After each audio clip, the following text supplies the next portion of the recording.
What's packing, everybody? It's your boy Godchild, first of his name.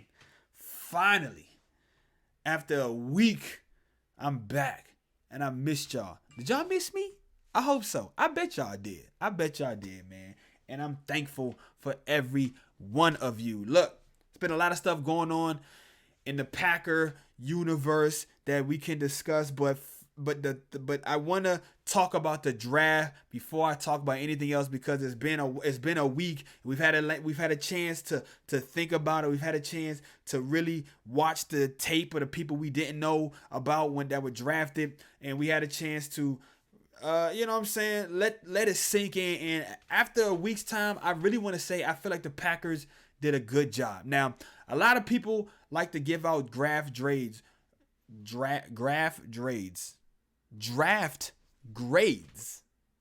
People like to give out draft grades right after the draft, but to me, I feel like it's a little silly because you don't even know how these players are going to pan out. Just because somebody was highly touted coming out of college doesn't mean that they're going to be able to live up to that expectation in the pros. So I'm not going to give out no grades. I'm just going to talk a little bit about each pick and say what I liked about it, and then give my overall opinion at the end. Now, the first player up is Eric Stokes, cornerback out of Georgia. And let me tell you what, I love this pick because to me, cornerback was the biggest need that the Packers had to address coming into this draft. Now, at 29, Asante Samuel Jr. was available. He was one of my biggest draft crushes coming into this draft. So I was a little disappointed that they didn't take Samuel Jr. I didn't know much about Eric Stokes, but after listening to his interview and watching his highlight tapes, I am starting to like this pick more and more. A couple of things that I realized about this kid in his interview that I wanted to point out that really stood out to me. First thing is, he is fast. Okay, I feel like that's the first thing that jumps out to everybody. He's fast, he's athletic, he's a gamer, and I really like that. The second thing is, the kid is coachable. Okay, he mentioned in his interview that he's always been the fastest dude on the field. Ran a 4.25 40 at his pro day, which is an unofficial time, but it's still fast as hell. But he said he learned to not rely on his speed, but to perfect his technique and to master his craft and to focus on his footwork, because that is the key to success. And so that tells me the dude is coachable, because not only that, he's only played cornerback for 4 years. He was a track star in high school, came to Georgia, converted to cornerback.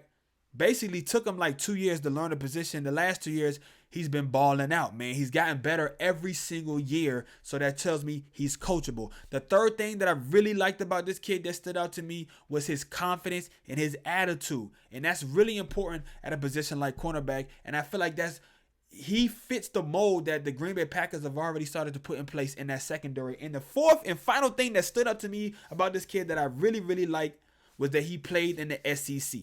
Okay, which means to me, he played against the best of the best week in and week out. He played against all the best receivers from this year's draft.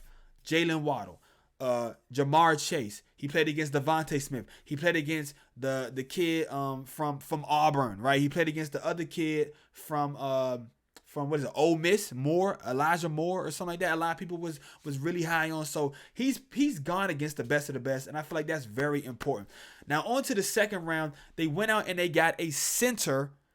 His name is Josh Myers, I want to say, or Josh Myers, 6'5", big dude, and that's a little unconventional for centers. And he's about 310 pounds, played in the Big Ten, which I do love that, because I think the Big Ten produces really good offensive linemen, at Ohio State, which means he has a connection to Green Bay already, because as y'all might know, Corey Linsley also went to Ohio State and played center. And last year, he was rated as the #1 center in all of football. He got the All-Pro nod at center. So the Josh Myers pick, I really like. He seems like a guy who can plug in and play from day one. And it makes me feel like they're planning to move Elton Jenkins to right tackle, which is the position where I feel like he is best suited at. In the third round, this is the pick that really made me the most excited in this draft, and that is my favorite pick so far. And that's Amari Rogers out of Clemson, wide receiver. This kid is explosive. This kid is he's a great route runner. This kid is smart. He's tough. He's a winner. He's a leader. He's perfect. He's a perfect Packer. And I really love this pick. And the Packers loved him too because they said they almost drafted him in the second. But they took the center instead. They moved up in the third. Was they still able to get their guy. And Amari Rogers reminds me so much of Randall Cobb. And that's the thing that I love about him the most. And I didn't even know that he was actually mentored by Randall Cobb while he was a player in high school and college, okay? Because his father, a wide receiver head coach.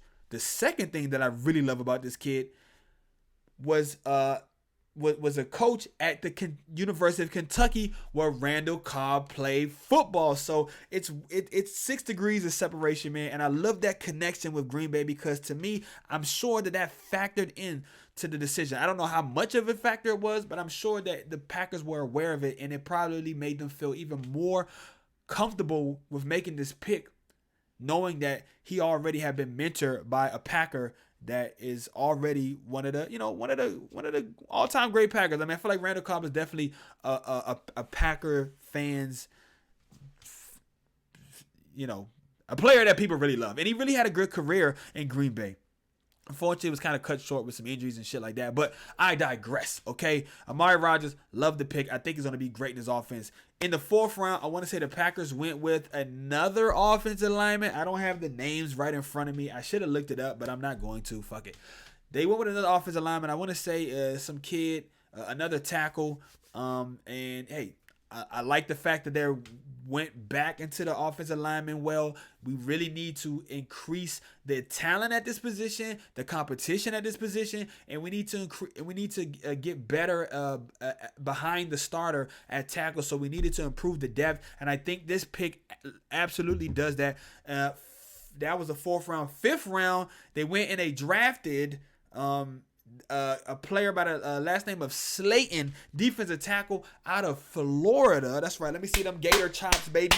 Defensive tackle out of Florida, 6'4", 330 pounds. That is a big boy. And I feel like it's the perfect kind of player that the Packers needed to add to this defensive front to bolster the run and to just get meaner and nastier up front, man. Kenny Clark finally has somebody who I feel like can really be a sidekick and help him anchor that front and help take some of those double teams off of Kenny Clark because Lancaster, Lowry, and Kiki wasn't getting it done.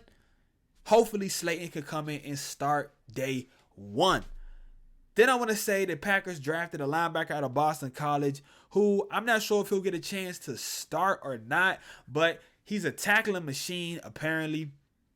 And the kid could probably really contribute a lot on special teams early on if he's not able to really solidify a starting spot or take a spot from either Kamal Martin or Chris Barnes. He will still at least be able to contribute on special teams. Then, and I may be mixing these picks up here a little bit, but I want to say after the Boston kid, they drafted 2 more players, a player in the 6th and a player in the 7th. In the 6th round, I want to say they went with a cornerback out of Appalachian State. Small school, but big production out of this kid who turned in the most pass breakups of any player who qualified in the NCAA last year, which is very impressive. I want to say he had like 19 pass breakups. So, I mean, maybe he can come in and play at the slot. Maybe he can replace, he can play the Kadar Holman or Raven Green or Chandon Sullivan role in the nickel and dime packages, or at the very least he can contribute on special teams as a gunner and maybe a tackler, you know what I'm saying, on the kickoffs. And then last but not least, they drafted a running back out of Mississippi State. I want to say one of those kind of I think it was maybe Mississippi State or something like that. Don't quote me on this, but we drafted a running back who, again, I don't think he's gonna really get a chance to get any playing time this year.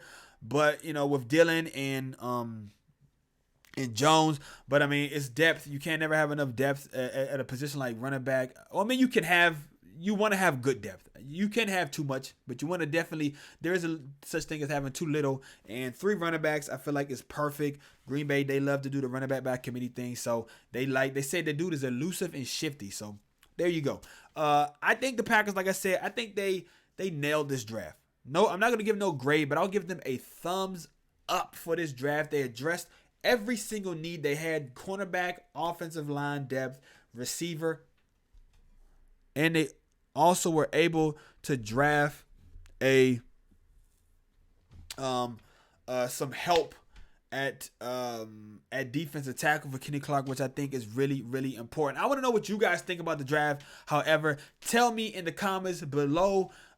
If you want to give him a grade, please go ahead, knock yourself out, and let me know what you guys think. Until the next show, as always, go Pack, go, and remember, ladies and gentlemen, the Bears still suck. Peace. Puda, you the GOAT, boy.